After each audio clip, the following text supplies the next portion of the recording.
지금은 세계적인 영화 감독이 된 봉준호 감독이 만든 살인의 추억이라는 영화가 있습니다. 우리 성도님들 중에도 보신 분들이 많을 거라고 생각되어지는데요. 이 온 국민을 두려움에 떨게 했던 화성 연쇄살인 사건을 소재로 한 영화입니다. 이 범인을 잡지 못해서 미궁에 빠졌던 사건인데, 여기서 다 기억하실 거예요. 화성 연쇄살인 사건, 범인을 못 잡아서 오랫동안 미제 사건으로 기록이 되었었죠. 근데 2019년에 교도소에 있던 이춘재라는 사람이 진범인 것이 드러나면서 또 한 번 나라를 발칵 뒤집었던 그런 사건을 소재로 한 영화입니다. 그런데 이 살인의 추억이라는 이 영화의 마지막 장면이 굉장히 인상적이에요. 굉장히 잘 만든 영화지만 그 마지막 장면이 특히 인상적인데, 형사가 어렵게 이제 범인을 탁 잡았습니다. 범인을 잡아가지고 이제 딱 체포를 하려고 하는 직전인데 다른 형사가 와서는 이 사람이 진범이 아니라는 그 뭐라고 할까요? 그 증거를 가지고 오죠. 이 사람 아니다.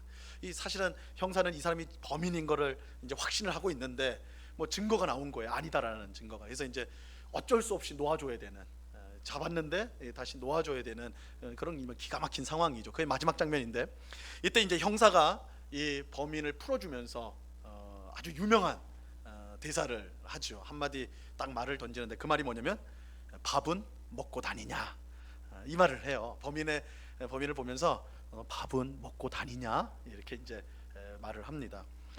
이 영화 대사는 최고의 명대사로 이제 손꼽힙니다. 그 영화 전체 이제 최고의 명대사로 이제 손을 꼽히는데, 이 사실은 이 대사가 원래는 대본에 없었다고 그래요. 원래 없는 대사인데 그 장면을 찍기 직전에 영화 감독하고 봉준호 감독하고 주연인 송강호 씨하고 둘이서 한쪽 구석에 가가지고 막 얘기를 나누다가 만들어낸 대사라고 합니다. 그러니까 참 그래요. 세상에는 이렇게 즉흥적으로 뭐 몇 분 동안 그냥 얘기 나누는 것이 이렇게 길이 남는 명 대사로 이렇게 되어지는 뭐 그런 일들이 일어나곤 하죠. 어쨌든 이 밥은 먹고 다니자, 이 대사가 굉장히 이제 유명하게졌는데, 이 감독이 이 대사가 가진 뜻을 설명해 주지를 않았다고 그래요, 지금까지도. 그래서 이 영화인들 사이에 관련 있는 사람들이 이 대사가 무슨, 이 관람객들이 이게 무슨 의미일까, 밥은 먹고 다니냐, 이 대사가 참 유명한 대사가 됐는데 이 뜻이 뭐냐, 아직도 분분하다고 그래요. 의견이 분분하다고 그래요. 근데 많은 사람들이 이제 생각할 때, 영화 관계자들도 전문가들이 생각할 때 이 밥은 먹고 다니냐, 이 말의 뜻은 너도 우리와 같은 사람이냐, 이런 뜻으로 한 말이 아닐까, 많은 사람들이 그렇게 생각을 합니다. 왜 그러냐면 이 밥을 먹고 다닌다, 밥을 먹는다, 이거는 사람이라면 지극히 평범하고 지극히 당연히 하는 일, 그죠? 사람이라면 늘 하는 일이기도 하고 평상시에 또한 평범한, 아주 평범한, 지극히 평범한 이 사람이 하는 일이기 때문에 결국 그 형사가 그 범인에게 밥은 먹고 다니냐, 너 그렇게 나쁜 짓 많이 했는데, 그렇게 수많은 사람을 죽였으면서도 너가 우리와 같은 진짜 똑같은 사람이라고 할 수 있느냐, 이런 의미로 던진 말이 아니겠느냐. 그래서 밥은 먹고 다니냐, 이것이 너 정말 사람 맞냐, 이런 뜻으로 한 게 아닌가, 많은 사람들이 그렇게 추측을 하고 있어요. 이렇게 보면 이 밥을 먹는다는 것이요, 단순히 사람이 살기 위해 해야 하는 일 정도, 그냥 어쩔 수 없이 그냥 뭐 해야 되는 그런 일 정도가 아니라는 걸 알 수가 있어요. 여러분, 밥을 먹는 것은 우리가 생각하는 것보다 훨씬 큰 중요성을 가지고 있습니다.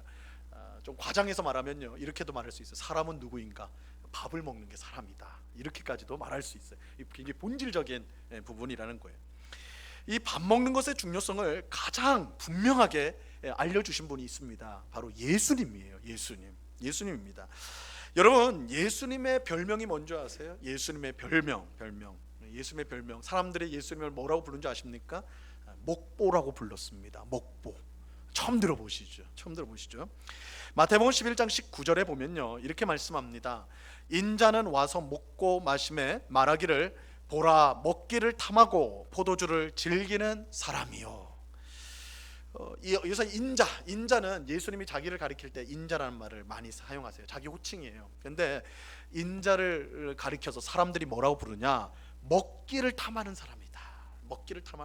그래서 우리가 지금 가지고 있는 이 개역 개정 성경 말고 다른 번역 한글 성경을 보면 뭐라고 썼냐면 엄청 먹어대는 사람이다.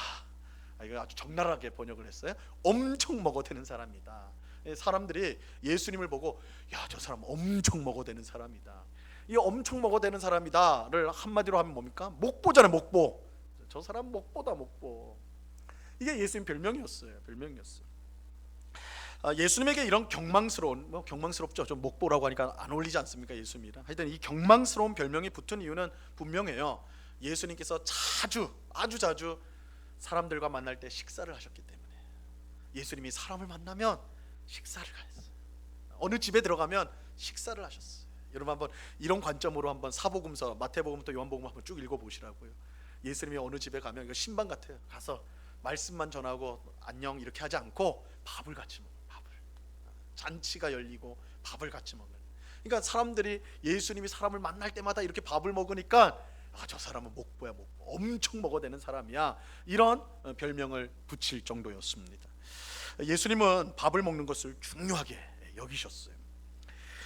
예수님께서 밥 먹는 것의 중요성을 강조한 것은 그가 가르치신 기도에서도 우리가 확인할 수가 있어요. 여러분, 예수님이 직접 가르쳐 주신 기도라고 한다면 그거 얼마나 거룩한 기도입니까?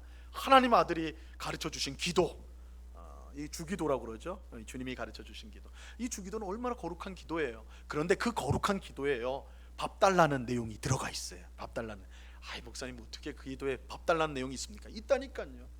주기도가 어떻게 시작됩니까? 하늘에 계신 우리 아버지, 이렇게 시작하잖아요. 중간에 뭐가 있습니까? 오늘날 우리에게 일용할 양식을 주옵시고. 쉽게 말하면 뭐예요? 밥 달라는 거예요.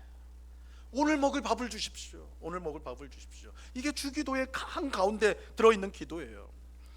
여러분, 우리는 이 주기도를 얼마나 자주 해야 될까요? 얼마나 자주 이 기도를 드려야 될까요? 하루에 한 번씩은 해야 돼요. 적어도. 왜 그렇습니까? 주기도는 일용할 양식만 구하기 때문에 그래요. 딱 하루치 양식. 너희 하루치 양식 구해라. 이게 주기도거든요. 일용할 양식, 하루 분량의 양식을 주십시오. 그러니까 오늘 하루가 지나면 또 어떻게 해야 돼요? 또 우리는 먹어야 되잖아요. 먹어야 돼요. 물론 다이어트 한다고 해서 잘 안 드시는 분들 계시지만 먹어야 되잖아요. 일용할 양식이 또 필요하단 말이에요. 또 기도해야 되는 거예요. 예수님께서 먹는 것이 얼마나 중요한가, 주기도를 통해서 일용할 양식을 구하도록 그렇게 기도하라고 말씀하셨다는 점에서도 우리가 분명히 알 수가 있습니다. 근데 주기도뿐만 아니에요. 예수님은 천국을 알려주실 때, 천국에 대해서 가르쳐 주실 때에도 밥 먹는 것의 중요성을 강조하셨습니다. 예수님께서 천국, 하나님 나라를 설명하실 때 자주 드는 예가 뭔지 아세요? 뭘로 천국을 설명해 주시는 줄 아세요? 잔치. 이 잔치가 뭐예요? 먹는 데 아니에요. 먹는 자리가 잔치 아닙니까? 마태복음 22장 2절에 보면요, 이렇게 말씀합니다. 천국은 마치 자기 아들을 위하여 혼인 잔치를 베푼 어떤 임금과 같으니. 천국은 어떤 곳이에요? 혼인 잔치를 연 임금과 같대요. 천국과 잔치를 연결시키고 있죠. 누가복음 13장 29절에도 마찬가지입니다. 사람들이 동서남북으로부터 와서 하나님 나라 잔치에 참여하리니. 마지막 날 동서남북에서 예수님을 믿는 백성들이 천국으로 모여들어요. 사방에서 모여듭니다. 근데 그 모여든 그 천국, 그 천국이 어떤 곳이에요? 잔치자리요. 잔치자리. 모르긴 몰라도 예수님께 예수님, 천국에 대해서 단 한마디로 하면, 단 한 단어로 요약하면 천국을 뭐라고 할까요? 아마 예수님이 이렇게 하지 않을까요? 천국은 잔치다. 천국은 잔치다. 천국은 먹는 곳이야. 먹는 곳이야. 이렇게 답을 하실 것 같아요. 이처럼 예수님은 사람에게 먹는 것, 이 먹는 것이 중요하다라는 것을 분명하게 알려주셨어요. 그렇기에 예수님께서 십자가 죽음을 앞두고 마지막으로 하신 일이 식사였다라는 것은 너무나 자연스럽습니다. 여러분, 예수님의 십자가 죽음은요, 온 인류를 구원한 구원 사건입니다. 이 세상 역사에서, 역사적 사건 중에서 가장 위대한 사건이 있다면 십자가 죽음이에요. 예수님의. 근데 그 위대한 사건이 있기 직전에 예수님 뭐 한 줄 아세요? 제자들과 식사를 하셨어요. 밥을 드셨어요. 유월절 식사를 하셨던 것입니다. 그리고 이 유월절 식사가 오늘 우리가 함께 하려고 하는 이 성찬의 뿌리, 이 성찬의 시작이라고 말할 수가 있습니다. 여러분, 성찬은 간단히 말하면 밥을 먹는 겁니다. 성찬은 먹는 시간이에요. 먹는 시간. 이것을 놓치면 성찬의 참 의미를 알기가 어렵습니다. 물론 이렇게 이제 성찬이 식사다, 성찬은 먹는 것이다 이렇게 말씀을 드리면, 아니 거룩한 성찬을, 성찬 자체가 거룩하다는 뜻인데, 거룩한 이제 식사, 이제 거룩한 먹음이란 뜻인데, 너무 이 거룩한, 하나님이 정하신 거룩한 것을 너무 가볍게 말하는 거 아닙니까? 이렇게 생각하시는 분이 혹 계실지 모르겠어요. 그래도 우리가 성찬에서 먹고 마시는 것이 예수님께서 십자가에서 찢기신 몸과 피를 상징하는 것인데, 그것을 그저 식사라고 한다면, 그저 우리가 먹는 것이라고 한다면 그건 너무 가볍지 않습니까? 이런 마음이 드시는 분이 계실지 모르겠어요. 사실 이것은 종교개혁 당시에 아주 심각한 논쟁거리였어요. 이 성찬의 의미를 두고 굉장히 큰 논쟁이 있었어요. 이 종교개혁을 통해서 우리가 아는 것처럼 로마 카톨릭 교회, 지금의 천주교회죠, 천주교회와 우리 개신교회가 분리가 됩니다. 둘이 분리가 될 때 뭐 여러 요소가 있겠지만, 가장 이 둘을 갈라 놓은 가장 중요한 주제 중에 하나가 이 성찬에 대한 것이에요. 이 성찬에 대한 이해 때문에 개신교회와 로마 천주교회가 결정적으로 갈라지게 됩니다. 로마 카톨릭 교회, 천주교회는요, 성찬을 무엇보다 제사라고 여깁니다. 제사다. 이 성찬은 제사라는 거예요. 제사. 우리의 죄를 씻기 위해서 예수님의 살과 피가 지금도 계속해서 필요하다라는 거예요.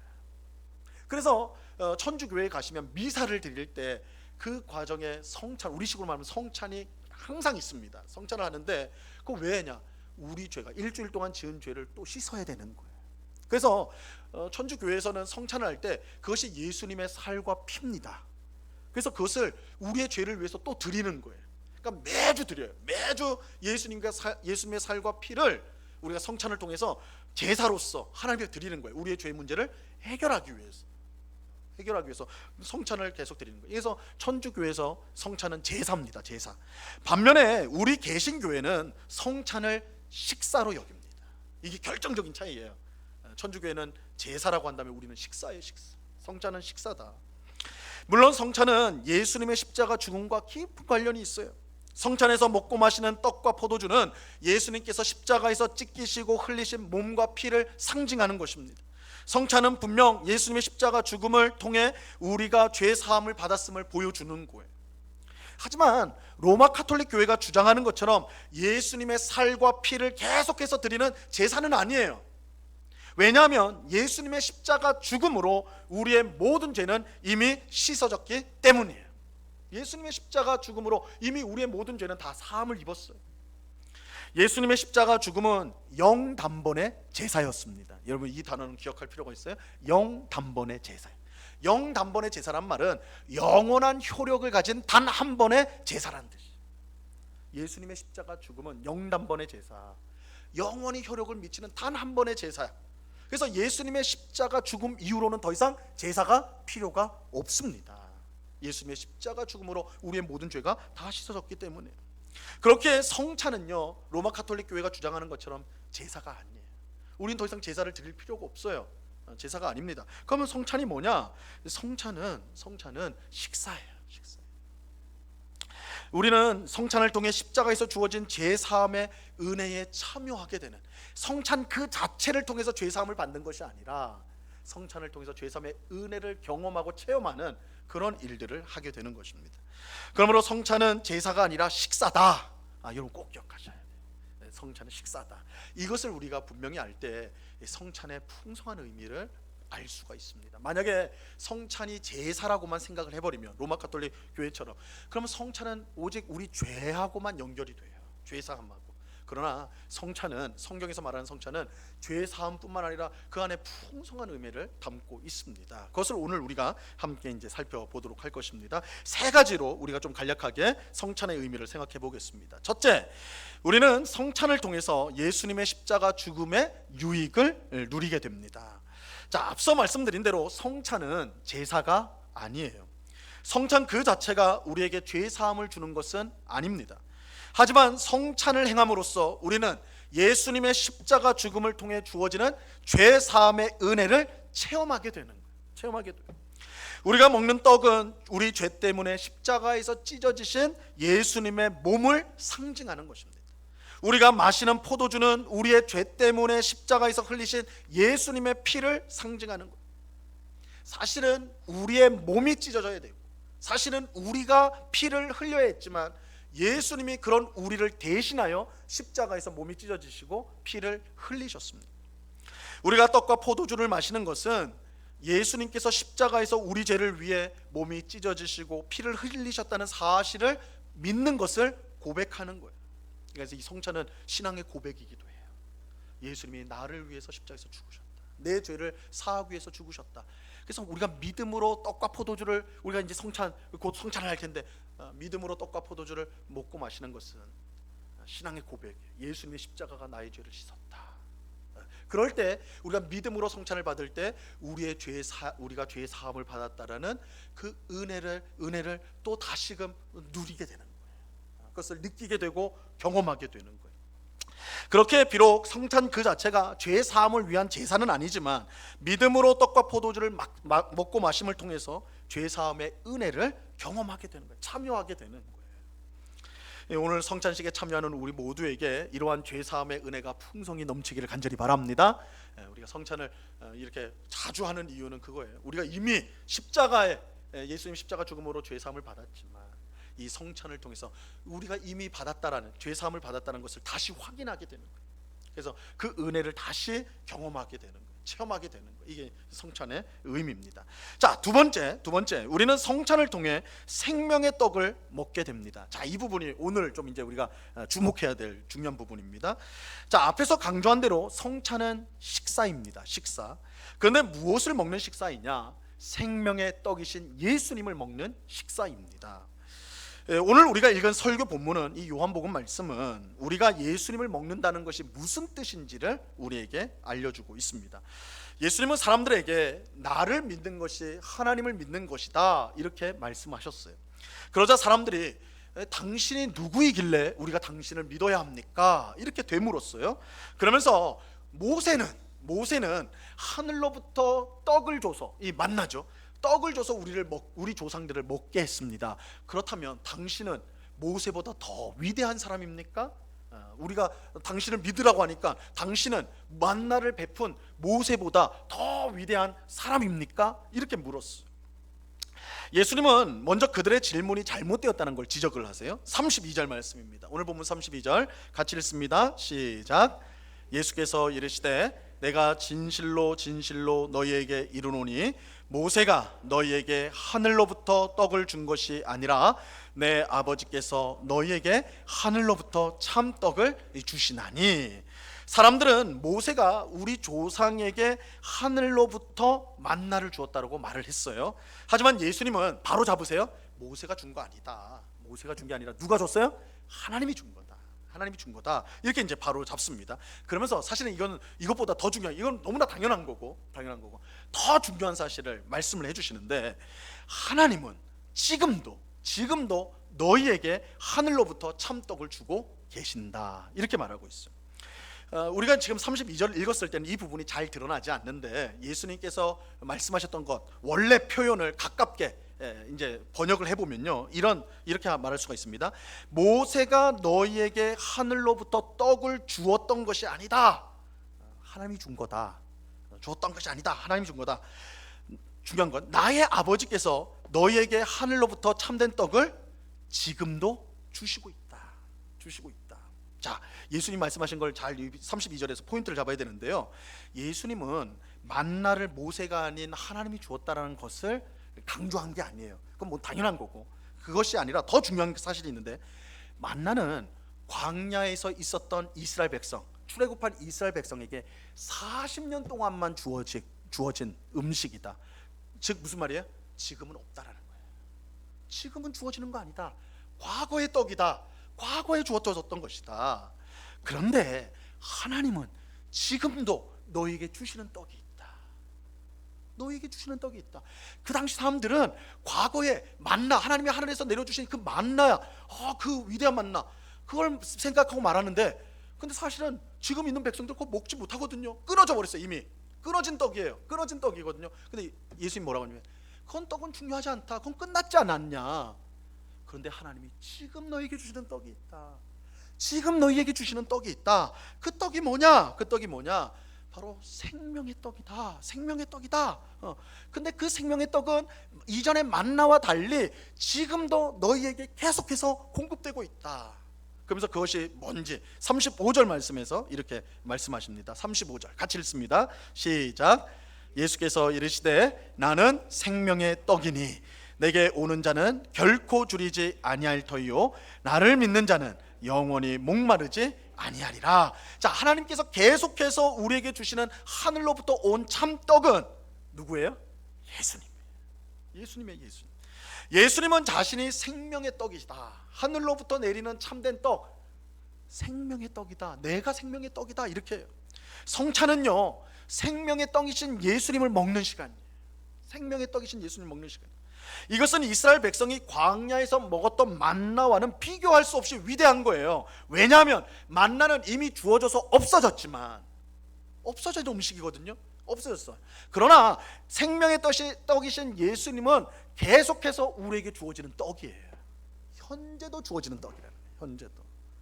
과거에, 여러분 아무리 과거에 대단한 것이 있어도 끝나버리면 그거 아무 소용이 없어요. 우리에게는 아무리 만나가 대단한 음식이라도 지금은 우리한테 오지 않거든요.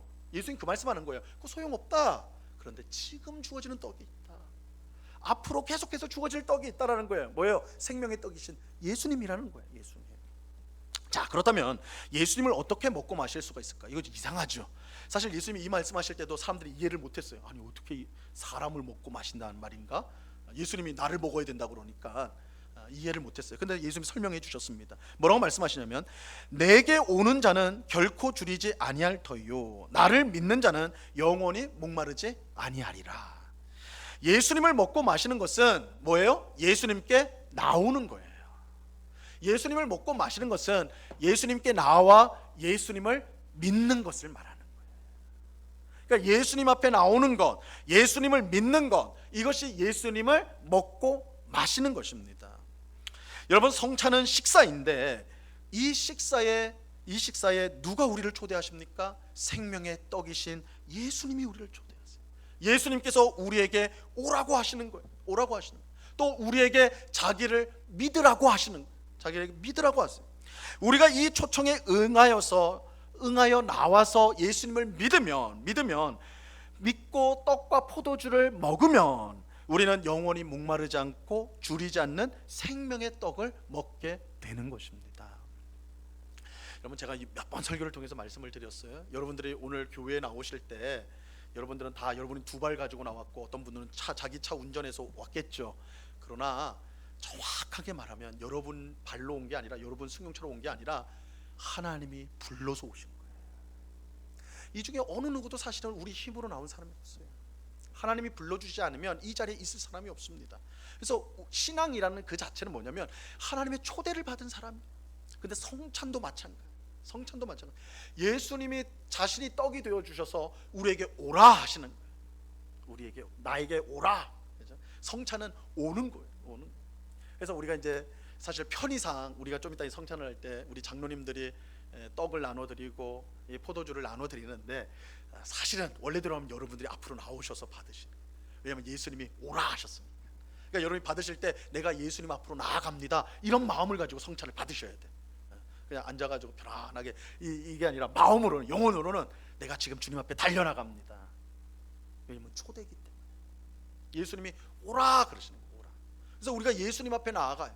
믿음으로 떡과 포도주를 먹어요. 그럴 때 우리는 생명의 떡을 먹게 되는 거예요. 영원히 목마르지 않고 영원히 줄이지 않는 생명의 떡을 먹게 되는 것입니다. 중요한 것은 이 떡은 만나처럼 그치는 것이 아니라는 거예요. 그치지 않아요. 하나님은 생명의 떡이신 예수님을 우리에게 항상 주세요. 항상 우리를 불러주세요. 우리는 언제나 예수님 앞에 나올 수 있습니다. 우리는 예수님을 믿음으로 하나님이 주시는 은혜와 생명과 복과 능력과 기쁨을 항상 누릴 수 있습니다. 그래서 세례는 우리 평생에 한 번 받는 것이지만 성찬은 계속 하는 거예요. 예수님이 계속 부르세요. 우리는 그 복된 부르심에 믿음으로 응답하며 나가는 것입니다. 그럴 때 우리는 항상 은혜를 받게 돼요. 특별히 종교개혁자 칼빈은요, 우리가 성찬 때 먹고 마시는 떡과 포도주가 무엇을 상징하는가 좀 더 구체적으로 설명을 해 주었어요. 그래서 이 내용이 참으로 유익합니다. 성찬 때 먹는 떡은요, 떡은 예수님이 우리에게 힘 주심을 상징한다, 이렇게 가르쳤어요. 우리가 떡을 먹을 때 우리에게 힘 주신다는 거예요. 힘을 주신다. 우리는 떡을 먹음으로 살 힘을 얻게 돼요. 이것은 마치 우리가 평소에 밥을 먹음으로 살아갈 힘을 얻는 것과 같아요. 우리 밥심으로 산다고 그러잖아요. 밥을 먹어야지 움직이는 거 아닙니까? 그죠? 밥 안 먹으면 힘이 없잖아요. 그죠? 밥을 먹어야 된단 말이에요. 마찬가지예요. 성찬 때 먹는 떡은 우리 영혼에 힘을 주어서, 그죠? 우리의 영혼에 힘을 주어서 하나님의 뜻에 순종할 수 있도록 우리를 만들어 주시는 거예요. 왜냐면 이게 숙제 아닙니까? 하나님의 뜻대로 살고 싶은데 보면 맨날 유혹에 빠지고, 그죠? 내 못난 고집대로 살고, 나는 어떻게 하나님의 뜻대로 살 수 있을까? 우리가 성찬 때 먹는 이 떡이요, 우리 영혼에 힘을 주는 거예요. 칼빈이 그렇게 설명했어요. 힘을 주는 것이다. 그래서 우리가 믿음으로 오늘 떡을 먹을 때요, 우리가 그렇게 기도하는 마음으로 받으셔야 돼요. 하나님, 내 영혼에 힘을 주옵소서. 내 영혼에 힘을 주옵소서. 그래서 하나님의 뜻에 온전히 순종하는 하나님의 백성이 되게 하옵소서. 힘을 주옵소서. 이걸 먹을 때 우리의 영혼에 힘이 임한다, 그렇게 말하고 있어요. 또 성찬 때 마시는 이 포도주는요, 포도주는 우리에게 기쁨 주심을 상징한다, 이렇게 가르쳤어요. 기쁨 주시는 것. 이것은 우리에게 얼마나 감미로운 은혜인지 몰라요. 은혜인데 감미로운 은혜, 감미로운 은혜. 하나님은 우리가 이 세상을 꾸역꾸역 마지못해서 억지로 살기를 원치 않으세요. 많은 사람들이 입버릇처럼 하죠. 그냥 죽지 못해 산다, 이런 말을 하죠. 우리 성도들 중에도 그냥 뭐 죽지 못해 살죠. 그렇죠? 빨리 천국 갔으면 좋겠고 뭐 이렇게 말을 하죠. 근데 하나님은요, 우리가 이 땅을 살 때 기쁨으로 살기를 원하세요. 왜냐면 하나님 주신 삶이니까 기쁨이 있기를 원하세요. 여러분, 멋진 파티에 갔을 때에, 이게 사실은 이제 동양적 정서는 아닌데, 멋진 영화 같은 데 보시면 멋진 파티가 다 열리면 거기에 뭐가 있습니까? 포도주를 주잖아요. 포도주를. 아주 이 포도주가 감미롭거든요. 여러분 좀 이따가 포도주 마실 때 향을 먼저 한번 맡아보세요. 아주 감미로운, 그죠? 또 싫어하시는 분도 혹이 있을지 모르겠지만 감미롭거든요. 이게 하나님의 건조하고 광야와 같이 정말 힘든 우리 인생에 하나님이 우리에게 기쁨을 주신다는 것을 상징한다는 거예요. 우리가 포도주를 마실 때, 우리의 삶은 살만한 가치가 있구나. 우리의 삶이란 거는 이렇게 힘들고 지치고 막 이런 게 아니라 하나님이 기뻐하며 살 수 있도록 하신 복된 삶이구나. 그것을 경험하게 된다는 게 경험한다. 여러분, 우리 영혼의 기쁨은요, 돈이 많아야, 또 내가 원하는 것을 다 얻어야 가질 수 있는 게 아니에요. 기쁨은 하나님이 주시는 거예요. 기쁨은 하나님이 주시는 거예요. 우리가 세상의 모든 것을 다 가져도 무엇 하나가 가진 것이 무엇 하나가 없어지거나 그것을 놓치면요, 곧바로 슬픔과 불안이 엄습해 와요. 여러분, 사람이 참 희한하죠. 100개 중에 99개가 다 그대로 있어요. 그런데 한 개를 잃어버리면 염려하고 걱정하면서 살아요. 여러분, 한번 여러분이 막 걱정이 생기고 염려가 생길 때 한번 생각해 보세요. 제 말을 떠올려 보세요. 내가 가지고 있는 게 많은지 잃어버린 게 많은지. 가지고 있는 게 압도적으로 많아요. 다 가지고 있어요. 99개를 가지고 있어요. 그런데 우리는 잃어버린 한 개 때문에, 놓쳐버린 한 개 때문에 슬퍼하고 괴로워해요. 그렇게 연약한 게 우리 인생이에요. 그러니까 우리 힘으로, 우리 능력으로 기뻐할 수가 없어요. 그래서 성경은 기쁨은 하나님이 주시는 거라고 분명히 말하고 있어요. 하나님이 우리의 마음에 주시는 거예요. 다윗은 시편 4편 7절에서 이렇게 고백을 하였습니다. 주께서 내 마음에 두신 기쁨은 곡식과 새 포도주가 풍성할 때보다 더하니이다. 기쁨은 어떤 거예요? 하나님이 내 마음에 두신 거예요. 우리가 어떻게 하면 기쁨으로 살 수 있습니까? 하나님이 기쁨을 우리 마음속에 두셔야 돼요. 하나님이 우리 마음을 기쁘게 하셔야 돼요. 세상 그 무엇이 우리에게 기쁨을 줄 수 없습니다. 하나님이 기쁨을 주세요. 우리는 성찬의 포도주를 마실 때 하나님이 주시는 가장 감미로운 은혜라 할 수 있는 기쁨을 누리게 되는 거예요.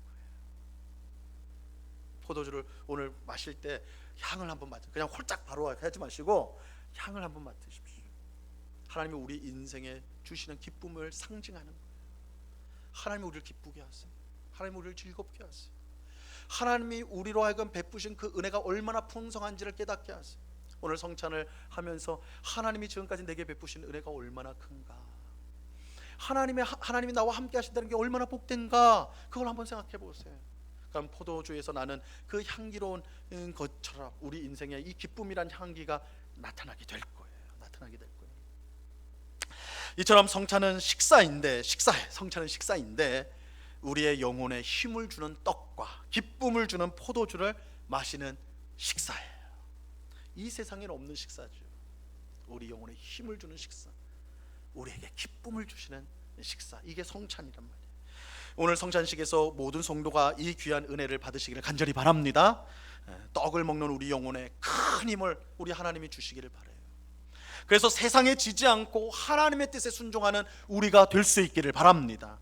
또 포도주를 먹는 우리 영혼에 기쁨을 주시기를 바라요. 막 겹겹이 염려와 걱정과 근심이 쌓여있는 우리 영혼인데, 거기에 이 포도주가 우리가 마실 때 그 포도주가 우리 영혼을 덮어서 기쁨으로 변화되어지. 내가 왜 기쁘지? 나 이렇게 어제와 오늘이 다르지 않은데 오늘 왜 이렇게 기쁘지? 하나님이 내 마음에 두신 기쁨 때문에 기쁨을 누리는 이런 성찬의 은혜가 이 시간에 넘치기를 바랍니다. 자, 마지막 세 번째로 우리는 성찬을 통해 교회의 하나됨을 경험하게 됩니다. 우리는 성찬을 통해 죄 사함의 은혜를 경험하고요, 우리의 영혼의 힘과 기쁨을 공급을 받습니다. 그리고 우리는 성찬을 통해 교회의 하나됨을 경험하게 됩니다. 자, 여기서도 성찬이 식사라는 사실이 중요합니다. 성찬은 예수님의 살과 피를 상징하는 떡과 포도주를 먹고 마시는 식사예요. 이 식사는 한 몸인 예수님을 먹고 마시는 것입니다. 근데 앞에서 말씀드린 대로 예수님을 먹고 마신다는 것은 예수님 앞에 나오는 것이고 예수님을 믿는 것이에요. 이렇게 보면 우리 모두는 성찬을 통해 한 분 예수님께 나오고 한 분 예수님을 믿는 것입니다.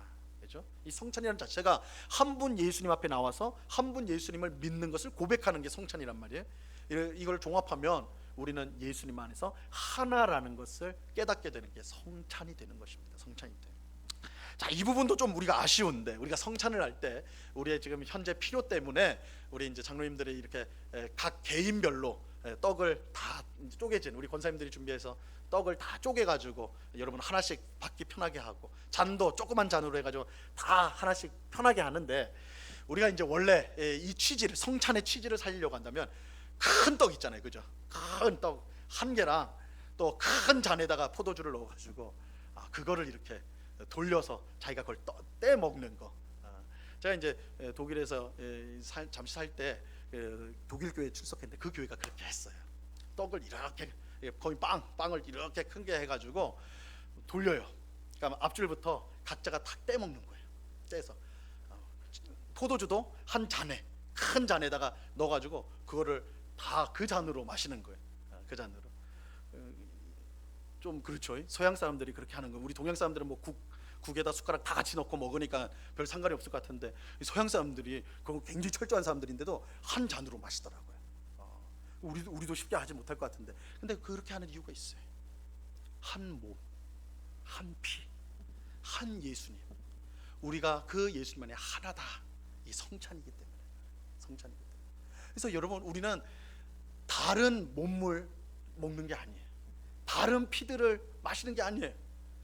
오직 예수님, 생명의 떡이신 예수님 한 분의 몸과 피를 먹고 마시는 거예요. 그럼으로써 우리가 하나라는 것을 경험하고 또한 고백하는 것이 바로 성찬의 의미인 것입니다. 오늘 성찬에 참여하는 우리 모두가 예수님의 한 몸을 먹고 마시는 하나라는 사실을 분명히 기억할 수 있기를 바랍니다. 그래서 우리 안에 있는 미움과 다툼과 분열이 사라지고 오직 사랑으로 서로를 돌보고 섬기는 우리가 될 수 있기를 바라요. 여러분, 성찬을 행한 후에 가장 분명하게 드러나야 될 열매가 무엇일까요? 하나됨, 교회의 하나됨. 우리가 같은 떡을 먹었잖아요. 같은 잔을 마셨잖아요. 우리가 한 분 예수님을 믿는 사람들이, 한 분 예수님 안에서 한 가족이 된 사람들. 그래서 성찬을 한 거예요. 그렇기 때문에 우리가 연약해서 서로 미워할 수 있어요. 서로 다툴 수 있어요. 경쟁할 수 있어요. 시기할 수 있어요. 질투할 수 있어요. 그러나 성찬을 통해서 우리는 다시 깨닫는 거예요. 저 사람은 내가 미워할 사람이 아니야. 내가 저 사람을 질투할 사람이 아니라, 저 사람과 경쟁해야 될 사람이 아니라 우리는 예수님 안에서 한 가족이구나. 이게 성찬의 열매예요. 성찬의. 그래서 오늘 성찬을 여러분 받으실 때 그렇게 기도하십시오. 여러분 혹시 여러분 가운데 우리 성도들을 향한 미움이 있고, 어떤 성도를 향한 다툼이 있어서 마음이 상한 것이 있고, 난 저 사람 보기 싫어 라는 마음이 있다면, 이 성찬을 통해서, 예수님 성찬을 통해서 내가 저 사람과 한 가족인 것을, 천국 가족인 것을, 하나님 나라의 한 가족인 것을 알게 하시고 저 사람을 사랑하고 섬기는 내가 되게 하옵소서. 그렇다면 예수님께서 이것보다 더 기뻐한 일은 없을 것입니다. 여러분, 우리가 잘 생각해 보세요. 우리가 천국에 가면 여기서 막 지글지글 싸웠는데 천국에 가서도 싸울 거예요? 그렇지 않거든요. 그죠? 우리가 이 성찬을 통해서 연습하는 거예요. 천국을 연습하는 거예요. 우리가 성찬에 또 여러 의미가 있는데 오늘 여기까지만 보겠는데, 성찬의 의미 중 하나는 천국 잔치예요. 천국 잔치. 천국 잔치인데 막 서로 미워하고 눈을기고 뭐 이렇게 하겠습니까? 아니잖아요. 우리는 이 땅의 성찬을 통해 천국 잔치를 미리 맛보고 준비하는 것입니다. 그래서 여러분 가운데 혹시 미워하는 마음, 다투는 마음, 그런 마음들이 있다면, 용서하지 못한 마음들이 있다면 오늘 성찬을 통해서 내 마음을 주님 씻어주시고 용서의 마음 주시고, 그래서 우리가 하나라는 것을 고백하는 그런 시간이 되게 해달라고 그렇게 기도하는 마음으로 성찬을 받으시기 바랍니다. 자, 성찬은 여러분 식사입니다. 꼭 기억하십시오. 성찬은 식사예요. 예수님의 십자가 은혜를 경험하는 식사이고요, 우리 영혼에 힘과 기쁨을 주는 식사입니다. 또 우리 모두를 하나 되게 하는 식사입니다. 예수님께서 이 복된 식사에 우리를 초청하십니다. 우리를 불러주셨습니다. 우리 모두가 이 성찬을 통해서 하나님이 예수님을 통해 베푸시는 그 풍성한 은혜를 누리는 오늘 우리 모두가 될 수 있기를 우리 주님의 이름으로 간절히 축원합니다. 기도하겠습니다. 하나님 아버지, 감사합니다. 우리를 이 복된 성찬 식사의 자리로 불러주심을 감사합니다. 오늘 성찬을 통해 우리의 모든 죄가 사여졌다라는 그 죄사함의 은혜를 다시 한번 경험하고 감사하는 시간 되게 하시고, 떡과 포도주를 먹고 마실 때에 우리의 영혼에 하나님이 주시는 힘과 능력이 임하고, 또한 하나님이 주시는 기쁨이 임하여서 꾸역꾸역 살아가는 우리의 삶일지라도 감사가 있고 기쁨이 있는 정말 행복한 삶을 살아가는 우리가 되게 하여 주시옵소서. 성찬을 통해 우리가 한 가족임을 고백하는, 우리가 하나라는 것을 깨닫게 되는, 그래서 사랑하고 섬기겠노라 다짐하는 복된 은혜가 임하게 하여 주시옵소서. 감사하오며 예수 그리스도 이름으로 기도드리옵나이다. 아멘.